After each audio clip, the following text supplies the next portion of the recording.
My name is Cylin. I'm 22, a fresh college graduate. This is my 27th job interview rejection. I was still smiling when I walked out of the interview room. My lips curved up, eyes crinkled, showing exactly 8 teeth.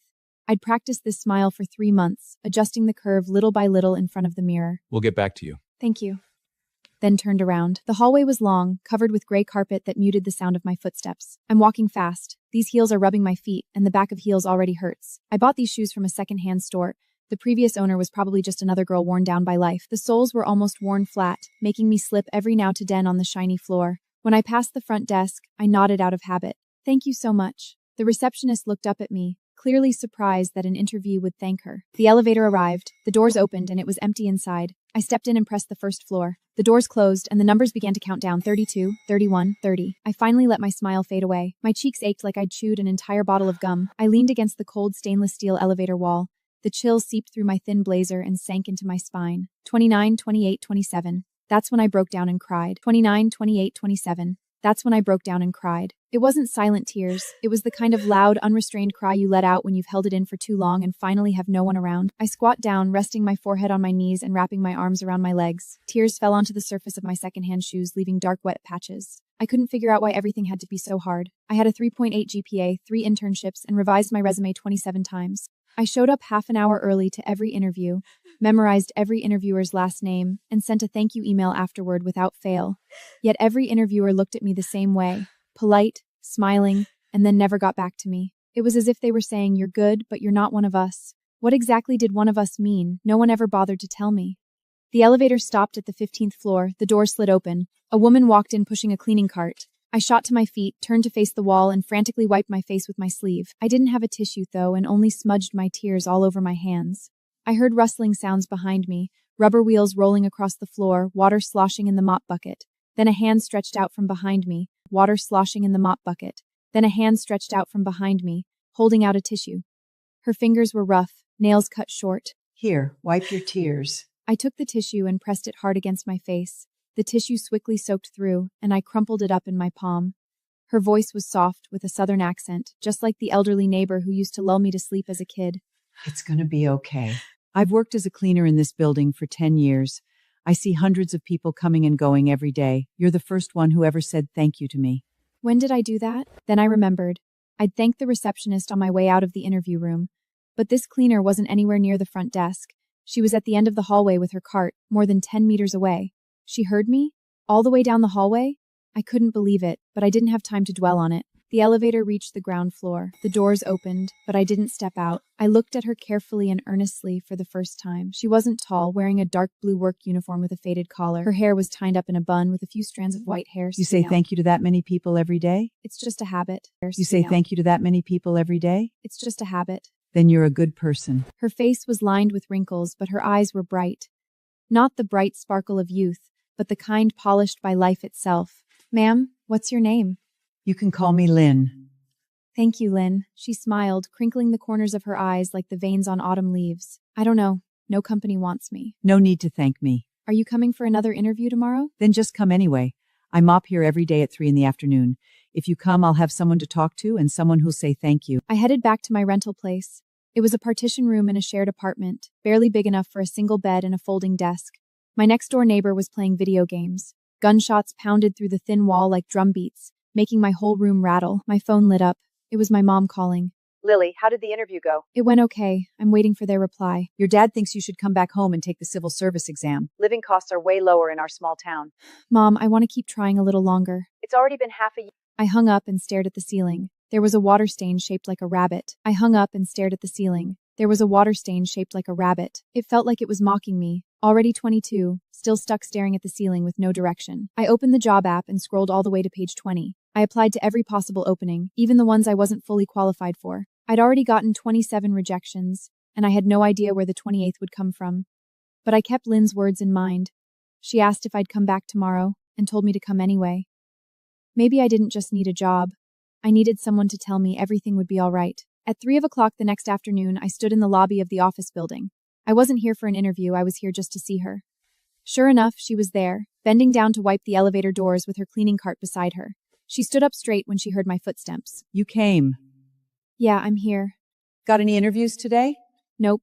Still no one wants to hire me. Then just think of it as dropping by. Help me call the elevator. The 15th floor carpet needs vacuuming. I pressed the elevator button for her. She pushed her cart inside, and I followed. The doors closed, leaving only the two of us alone. During her break, we'd sit on the steps at the back entrance of the building. She'd take out her thermos and poured me a cup of cold tea. You young folks have too much pent-up energy. Cold tea will cool you down. Lynn, what did you do for work before this? I used to be a kindergarten teacher. Did you retire? I got laid off. The kindergarten closed down, so I took this cleaning job. It's been 10 years now. Have you ever wanted to go back to teaching? Kids these days are glued to their phones all the time. They don't need teachers like me anymore. But I'm still good at reading people. I used to read little kids at kindergarten, now I read grown adults. It's all the same, really. When a kid cries, you give them a piece of candy and they're fine. When an adult cries, candy won't help. You just hand them a tissue and sit with them quietly. So how do you see me? She tilted her head and studied me with bright, clear eyes. You're like a lump of dough that hasn't risen yet. You look soft on the surface, but you're tough inside and can rise up into something great. Is that a compliment or an insult? It's a compliment for sure. If dough never rises, it's just a hard lump forever. Once it rises, you can make steam bowls, bread, pizza, endless possibilities. Once it rises, you can make steam bowls, bread, pizza, endless possibilities. You haven't risen yet, but you've got all the potential to grow into something amazing. I didn't fully understand it back then, but I kept her words deep in my heart. On the 7th day, I got a call from an unknown number. I hesitated for a second, then answered. Hi, is this Cylin speaking? Yes, this is her. My heart skipped a blow. This is Kevin, Marketing Director at AKG. We've received your resume and would like to invite you in for an interview tomorrow. AKG. It was the biggest consumer goods company in this building, a top 10 brand in the industry. I'd applied a long time ago and never heard back. Why were they reaching out now? May I ask, how did you get my resume? A staff member here referred you. We highly value internal recommendations. Could you tell me who referred me? It's Lynn, the building cleaner. She's worked here for years, and we all trust her judgment completely. My hands started trembling right away. It was Lynn all along. An ordinary cleaning lady had referred me to interview at top-tier AKG. Lily, are you still there? Yes, I'm here. What time should I come tomorrow? Lily, are you still there? Yes, I'm here. What time should I come tomorrow? 10 a.m., 32nd floor. After hanging up, I squatted down in the hallway of my apartment building. I cried, then laughed, then cried again out of emotion. My gaming neighbor next door opened his door, glanced at me, then quietly closed it again. I sent Lynn a message right away. You come help me work every afternoon and you're always polite. You're way more reliable than all those stuck-up young people coming for interviews. She sent a voice message, with the hum of a vacuum cleaner in the background. Just go give it a shot. If it doesn't work out, no hard feelings. I've got plenty more people I can refer anyway. At 9:30 the next morning, I stood outside the AKG office, half an hour early for my interview. I'd ironed my blazer 3 times, polished my shoes 4 times, and styled my hair perfectly neat. My palms were sweaty, not from nervousness but from fear of letting Lynn down. The receptionist led me inside. Kevin's office was in the corner, with floor-to-ceiling windows overlooking the Chicago skyline. He was in his 40s, with thinning hair, but sharp, perceptive eyes. He glanced over my resume, then looked up at me. Lynn has told me about you. What did she say about me? She said you're the only interviewed who ever took the initiative to thank her. Just because of that? That's all it took. She said someone who still respects strangers and stays grateful even when they're at their lowest point is someone with genuine good character. I don't have any more questions. You can start working tomorrow. 3-month probation period. That's it? That's it. Aren't you going to ask about my major, internships, or career plans? Those are just words on paper. Lynn sees a person's true character deep down, and I trust her judgment. Thank you, Kevin. You're welcome. By the way, please pass my thanks to Lynn on your way out. She's cleaned this building for 10 years, and you're the very first person we've ever hired on her recommendation. I practically ran into the elevator and pressed the button for the ground floor. I was alone in the elevator. As soon as the doors closed, I laughed freely at my reflection on the stainless steel wall. It wasn't the practiced formal smile anymore. It was a wide, unpulpyish grin showing all my teeth. It looked silly, but it was completely genuine. Down in the lobby, Lynn was cleaning the trash cans. She was bent over, the back of her uniform with sweat from her shoulder blades all the way down to her waist. How did it go? I got the job. She broke into a warm smile, her eye crinkles bunching up like a crumpled but lovely flower. I told you this lump of dough of yours could rise up into something great. You only knew me for 7 days. Why did you decide to refer me? She put down her cleaning cloth and sat on the steps, and I sat down beside her. The concrete steps felt cool beneath us. I've seen thousands of job seekers in these 10 years.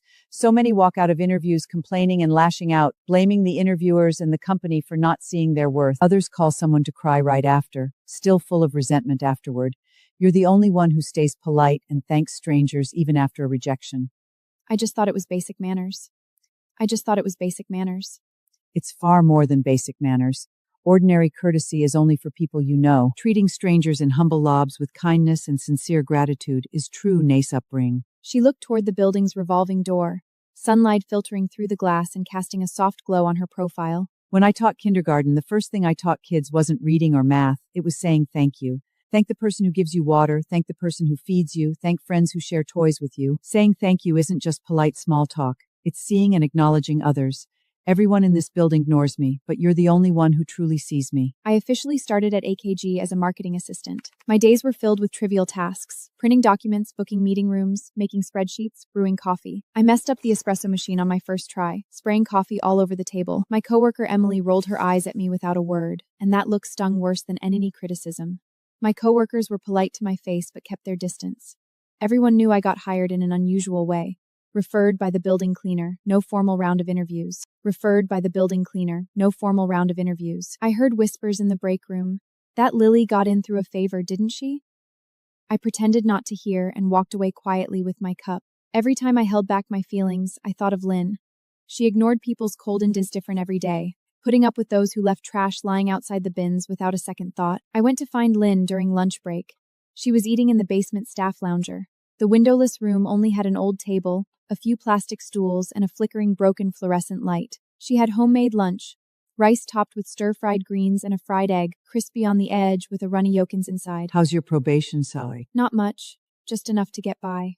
Enough to live is all you need. You don't need tons of money in life. You just need someone to share a meal with. She chewed her greens slowly. Lily, don't let gossip get to you. Gossip is just wind, and you're a tree. The wind can blow hard and make you sway, but as long as your roots are firm, you won't fall. How do you know people are talking about me? I've listened to office gossip in this building for 10 years. I've heard far more than you can imagine. In my first month on the job, I made a critical mistake. The marketing team was preparing a client proposal, and I was in charge of organizing all the data. I accidentally replaced last year's sales data with the year before, ruining the entire analysis framework. Kevin spotted the error right there in the meeting, and his face turned cold with disappointment. Lily, did you put together this data? He didn't yell or lose his temper. It was the quiet disappointment that hurt even more. It's my carelessness. It's all my fault. Do you realize the client needs this finalized tomorrow? I know. I'll stay up all night and fix it perfectly. No matter how fast you fix it, the trust is already damaged. All eyes in the conference room were on me. Some stared down at their laptops. Others watched with cold indifference. I gripped my pen tightly, my fingernails digging crescent marks into my palm. After the meeting, I sat at my desk with burning eyes, forcing myself not to cry. I remembered Lynn's words: no matter how upset you are, get your work done. That's real maturity. I worked overtime until 3 a.m., double-checking every number, rewriting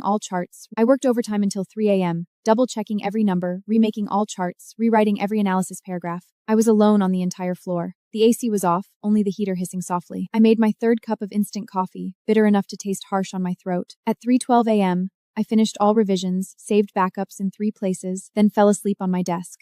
The building security guard walked by and quietly draped a coat over me. I woke up at 7 a.m. with a stiff neck from sleeping awkwardly. I splashed cold water on my face to wake up, printed the revised proposal neatly, and left it on Kevin's desk. He arrived at 8:30, read through the proposal, and stayed silent for a long time. Time did you leave last night? 3 in the morning. What time did you get in today? 7 o'clock. All the data is perfect now. I promise I'll never make the same mistake again. I believe you. Lynn really didn't misjudge you. The revised proposal went through perfectly. The client was thrilled and signed the contract on the spot. Lily made a serious mistake earlier, but she stayed up all night to fix it and turned failure into perfection. Kevin praised me by name in the department meeting. Not empty courtesy, but genuine recognition. People who take responsibility and correct their errors are far more trustworthy than those who never make mistakes at all. My colleagues' attitude towards me completely changed. Emily even offered me free coffee from the office machine, and colleagues invited me to lunch together. The break room whispers faded away, and I was just plain Lily to everyone now. I never held grudges over the gossip, but I'd never forget who gave me this chance and opened this door for me. I headed down to the basement to see Lynn, bringing her a latte. Lynn, have you ever tried a latte before? It's so bitter. The tea you drink is bitter too. Tea leaves a sweet aftertaste. This just stays bitter with no warmth afterward. I smiled, took the cup back, added a sugar packet, and handed it to her again. That's much better. I just added some sugar to sweeten it up.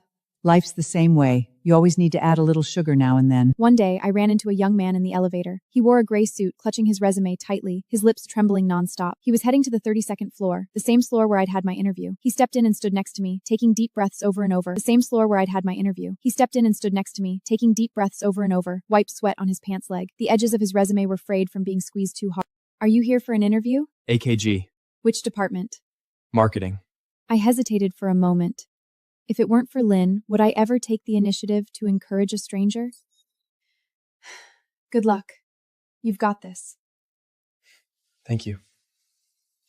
The elevator reached the 32nd floor, and he stepped out. The second the doors closed, I thought of Lynn right away.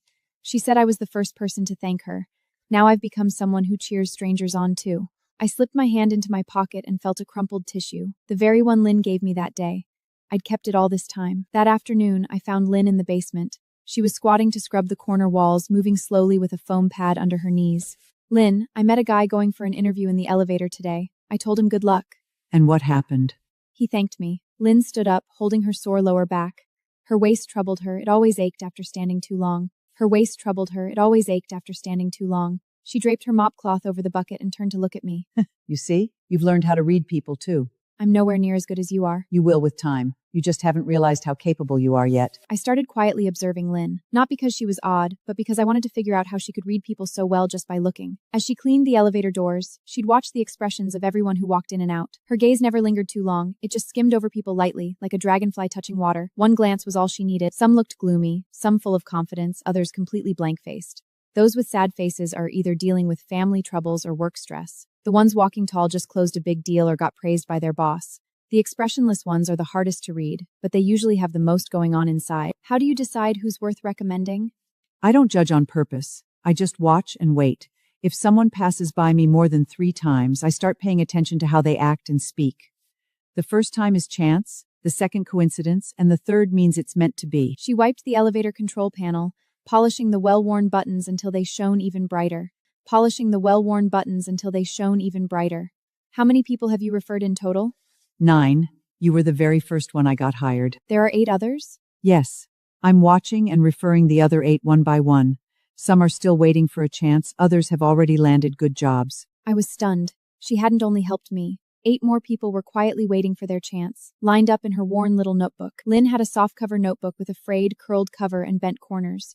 It was filled tightly with names, dates, and notes on everyone's personality and behavior. Her handwriting wasn't fancy, but every stroke was neat and legible. This young Ma always holds the elevator door for strangers, steady and thoughtful, perfect for property customer service. This girl wears the same shoes to every interview. The toes are worn out, but always spotlessly clean. Humble background, strong self-respect, hardworking and resilient, great for sales. This man stares at his phone the whole time in the elevator and never acknowledges others. I won't refer him. People who can't see others won't go far in life. I flipped through the notebook. It was like reading a real-life journal of human observation. I flipped through the notebook. It was like reading a real-life journal of human observation. Every page was dated, as meticulous as a doctor's medical record. Lynn, where did you learn how to read people like this? It came from teaching kindergarten. 30 years ago, I had 30 kids in my class. I could tell at a glance who was happy, who was upset, who was hurting quietly. Reading kids and reading adults is exactly the same. Adults are just grown-up children. Are adults harder to deal with than kids? Way harder. You can calm a crying kid with a piece of candy. Offer a sad adult candy, and they'll think you're pitying them. But the rule never changes. Don't look at the resume. Look at the person's heart. The second person Lynn referred got hired soon after. He was Daniel, a design graduate, hired by an advertising agency on the 18th floor. Lynn saw him sketching in his notebook in the elevator and asked if she could take a look. He showed her without hesitation and drew a quick portrait of her in just 2 minutes, capturing her expression perfectly with just a few lines. Lynn, did you reach out to the HR of that company yourself? I just casually mentioned to their HR that there was a talented young artist and told them to check his portfolio.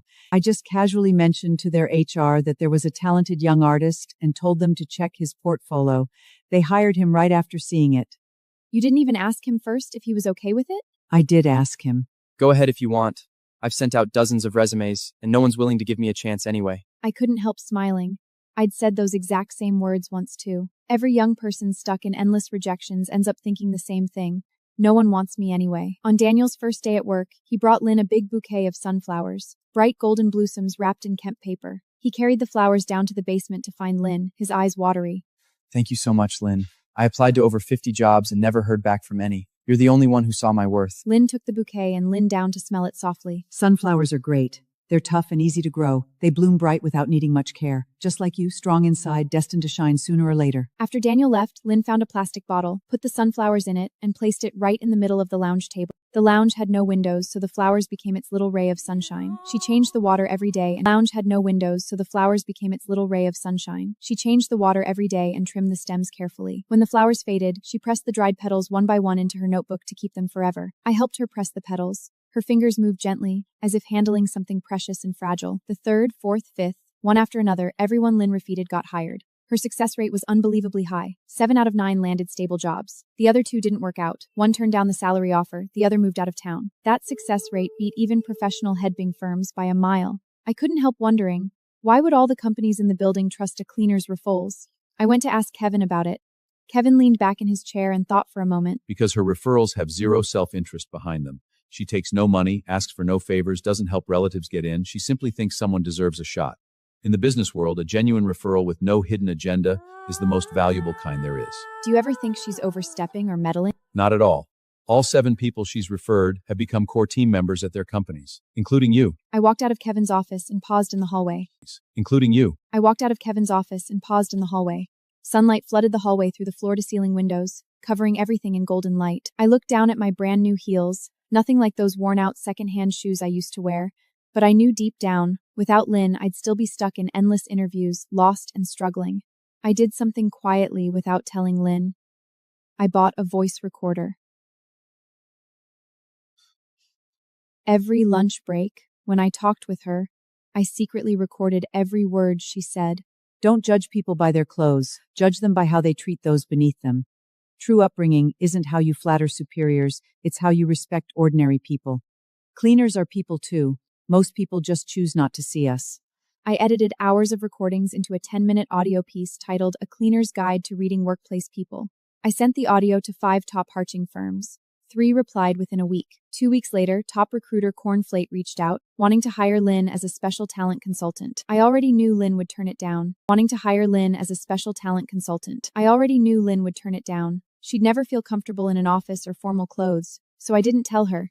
Instead, I went to Cornfree alone. Their lobby was luxurious, marble floors polished enough to see your reflection. I wore my nicest suit and told the receptionist, I need to see Viola. I have a special candidate who understands people better than any of your professional consultants. Viola was the firm's partner, in her 50s, short silver hair, cat-eye glasses, calm and sophisticated. After listening to the full audio, a slow smile formed on her lips. I need to meet this woman.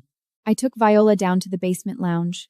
Lynn was wiping tables, rubber gloves rolled up to her elbows, her uniform sleeves soaked halfway up. Lily, you're here extra early today. Lynn, this is Viola. She'd like to talk with you.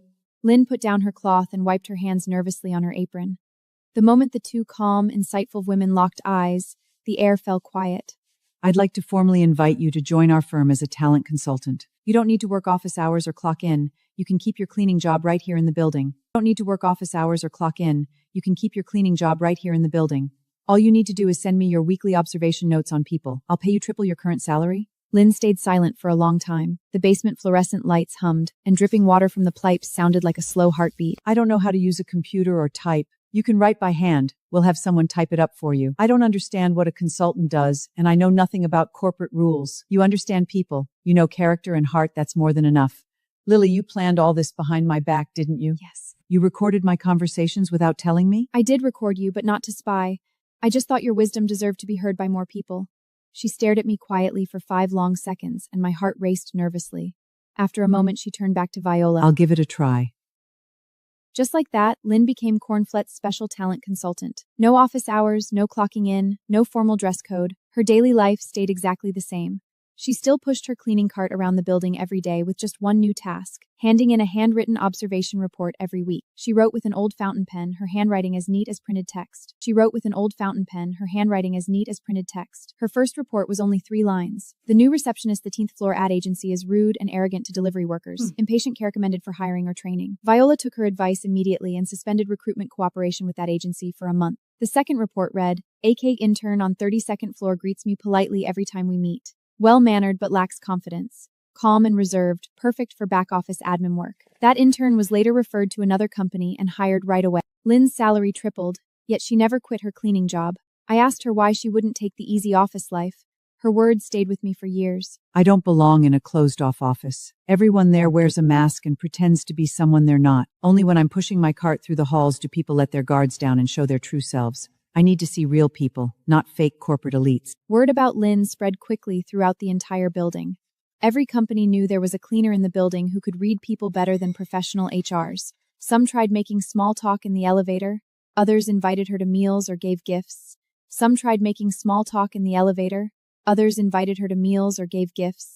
She turned them all down gently. I don't accept gifts or money, and I don't use connections for favors. I only do what I'm capable of and what's right. But one person grew resentful. Joe, another cleaner who'd worked in the building for 8 years. He blocked Lynn's path one day, his face dark with anger. You're stealing the spotlight and making the rest of us cleaners look bad. You're just a cleaner, not some headhunt Denzel consultant. You're getting too full of yourself. Joe, I've been a cleaner for 10 years, and I've never been ashamed of this job. Not now, not ever. I'm not taking in your job. I'm just doing my own work, plus helping a few lost young people along the way. Your place in life is defined by you, not by others. My duty is to clean the floors and see people clearly. The two don't conflict at all. Joe stormed off angrily, his shoes slapping loudly against the floor. I watched from the corner the whole time. Lynn kept cleaning the elevator door calmly, moving at her usual pace, her uniform still soaked with sweat on her back. Lynn, aren't you upset? There's no need to be angry. Lynn, aren't you upset? There's no need to be angry. He doesn't hate me. He's just afraid of change. People who won't step out of their comfort zone always criticize those who dare to move forward. I grew more and more comfortable with my job at AKG. Kevin put me in charge of a small but important project, market research for a new product launch. I led 2 interns, traveled to 5 cities, and interviewed dozens of consumers. As I sorted out the research report, I suddenly remembered Lynn's wisdom. When reading people, don't only listen to their words, watch what they hold back. I added a special section to my report, latent needs. It wasn't what customers said directly, but what I read from their pauses, hesitation, and expressions. I applied Lynn's way of reading people straight into business research. After I submitted the report, Kevin flipped through it and suddenly paused. Lily, how can you figure out what customers didn't even say? Someone taught me. Who? Someone who spends every day reading people in the elevator. Kevin didn't press further. He just gave me a long, approving look. The project went perfectly. When the product launched, sales blew past all forecasts. Kevin nominated me for Newcomer of the Year at the company annual gala. I stepped onto the stage under bright spotlights.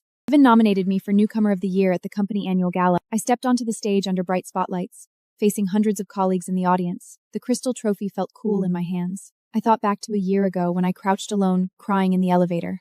Now I stood on a stage under bright lights. I want to thank the company, Kevin, and all my teammates. There's another person who isn't here tonight, but has always been with me. I lifted the trophy slightly. I didn't say her name. Those who knew would understand. Right after the gala, I hurried down to the basement lounge. Lynn sat alone on an old plastic stool, her thermos on the table, the tea long steeped weak. Lynn, I won Newcomer of the Year. I always knew your dough would rise perfectly one day. I handed her the trophy. She studied it for a moment, then gently gave it back. This honor belongs to you, not me. You're the one who helped me grow into this. She pulled a small keychain from her pocket, a tiny cleaning cart with rolling wheels. This is for you, a promotion gift. You'll never be a cleaner, but you'll always see ordinary people in your heart. Would take the auction, and Layli rolled down my cheeks. She didn't hand of Chijin. She be simply padwinam showed, like comforting a Sonsen Heisen. Soon after, I was promoted to marketing supervisor, the youngest one in the department. Colleagues started calling me Sister Lily, not because of age, but because I led new hires and earned respect. I managed 4 fresh college graduates on my team. Kevin let me join the full interview process for new recruits. I still reviewed resumes and portfolios and asked professional questions, but I added one special step, taking the candidate for an elevator ride. We rode quietly from the lobby to the 32nd floor and back. No conversation, just quiet observation. Did you thank or yield to anyone when you entered the elevator? What does this have to do with the job? It has nothing to do with the job role, but everything to do with character and manners. Out of the 4 candidates, I recommended 2. Both passed probation and became reliable team members. Kevin said I could read people even better than him now. I told him I wasn't talented. I'd learned everything from an ordinary woman in the elevator. The 9th person Lynn referred finally landed a job too. Her name was Sophia, an HR major with a careful, patient personality. Lynn noticed she always held the elevator door until cleaning staff fully stepped inside. Thoughtful and considerate. Born to work in HR recruitment, Sophia joined a tech company as a recruitment specialist. 7 out of 9 referrals were successfully hired, an incredible success rate. Lynn carefully tracked everyone's progress in her notebook. Some climbed the career ladder, others lived steady, ordinary lives. She recorded every detail faithfully. Sunlight streamed through the Lynn skylight and fell softly on her notebook cover. She closed it gently, like closing a life savings book filled only with kindness. Viola wanted to make Lynn a full-time senior consultant with a huge raise, private office, and personal assistant. Lynn politely turned it down. I'm not used to closed office rooms. I've spent 10 years in the basement. I'm used to its quiet and its air. What do you want instead? I only have one request. From now on, your firm should give more chances to kids with plain resumes, average degrees, but honest, steady character. Not everyone can craft a perfect resume, but plenty of people can do great work. Viola agreed immediately. Cornflight added a new internal hiring rule: blind interviews without resumes, no academic screening. Blind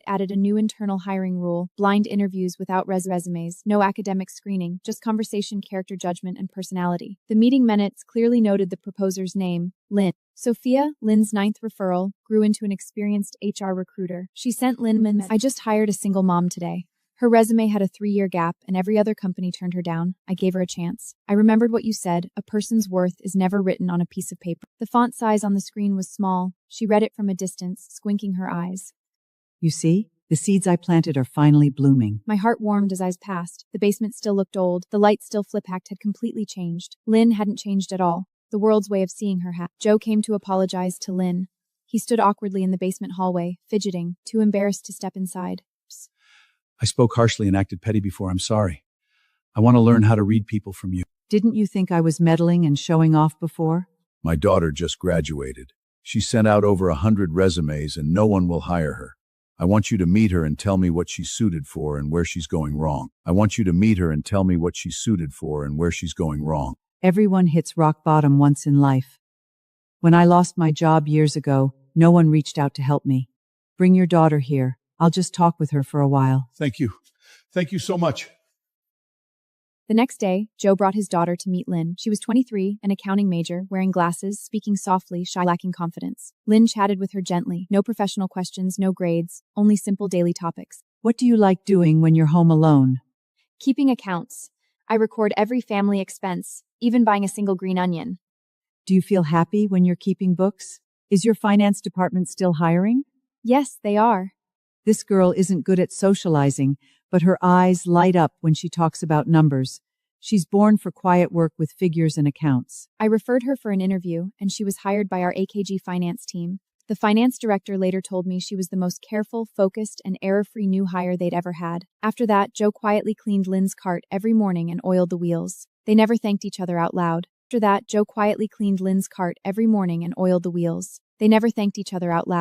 Between adults, true reconciliation needs no words. A local newspaper ran a story about Lynn. Cleaner turned folk better than professional HRs. The reporter showed up while Lynn was mopping the floor. Mrs. Lynn, what's your secret? I have nothing special to say. The reporter squatted down, holding the recorder, and walked slowly beside her. In the end, she only said one line. I have no special talent. I just believe every ordinary person deserves to be seen. The article went viral right away. TV stations wanted interviews, universities invited her to speak, podcasts told her about. She turned down everything, except one podcast recording. TV stations wanted interviews, universities invited her to speak, podcast hosters even waited for her by the building trash room. She turned down everything except one podcast recording.